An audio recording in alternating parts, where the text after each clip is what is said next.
அனைவருக்கும் வணக்கம்.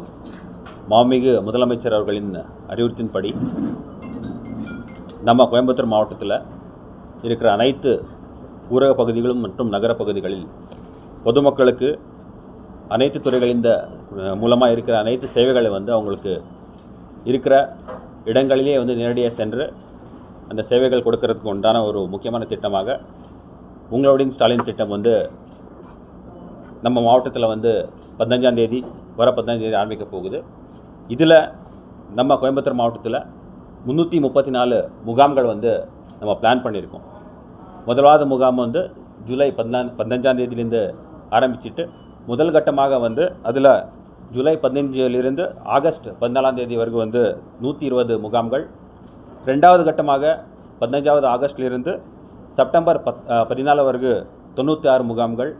மூணாவது கட்டமாக 15வது செப்டம்பரிலிருந்து அக்டோபர் 14ஆம் தேதி வரைக்கும் 96 முகாம்கள். மற்றும் நாலாவது கட்டமாக 15வது அக்டோபரிலிருந்து 31 அக்டோபர் வரைக்கும் 24 முகாமாக ஒட்டுமொத்த 336 முகாம்கள் நம்ம மாவட்டத்தில் நடக்க போகுது. இதில் பார்த்திங்கன்னா மாநகராட்சி பகுதிகளில் 100 வார்டுகளில் 66 முகாம்கள் மற்றும் 7 நகராட்சிகளில் 80 முகாம்கள். நம்ம மாவட்டத்தில் இருக்கிற 33 பேரூராட்சிகளில் 66 முகாம்கள் மற்றும் ஊராட்சிகளில் 102 முகாம்கள் மற்றும் பெரிய அர்பன் நகரப்பகுதி ஒட்டி இருக்கிற ஊராட்சிகளில் 22 முகாமாக மொத்தம் 336 முகாம்கள் பிளான் பண்ணியிருக்கோம். இதில் இந்த முகாம்கள் நடக்கிறதுக்கு உண்டான இடங்கள் எல்லாமே நேரடியாக நோடல் ஆஃபீஸர்ஸ் பார்வையிட்டு பொதுமக்களுக்கு இந்த அனைத்து துறைகளுக்கு உண்டான சேவைகள் அங்கே கொண்டு வரக்கு உண்டான ஏற்பாடுகளை நம்ம பண்ணியிருக்கோம்.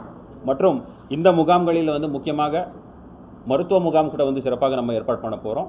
அதில் நீங்கள் பார்த்தீங்கன்னா இந்த ஒரு சிறப்பு திட்டத்துக்காக நம்ம மாவட்டத்தில் 1694 வாலண்டியர்ஸ் ஒவ்வொரு வீட்டுக்கு சென்று இந்த முகாமுக்கு உண்டான டீட்டெயில்ஸ் அப்படி நீங்கள் பார்த்தீங்கன்னா ஒவ்வொரு வாலண்டியர் நகரப்பகுதியில் போகும்போது இந்த மாதிரி ஒரு பேம்ப்ளெட் ஒவ்வொரு வீட்டுக்கு சென்று இருக்கிற நகரப்பகுதியில் இருக்கிற 13 துறைகள் உண்டான 43 சேவைகள் ஒவ்வொரு வீட்டுக்கு சென்று அந்த வீட்டில் இருக்கிறவங்களுக்கு டீட்டெயிலாக எக்ஸ்பிளைன் பண்ண போகிறாங்க.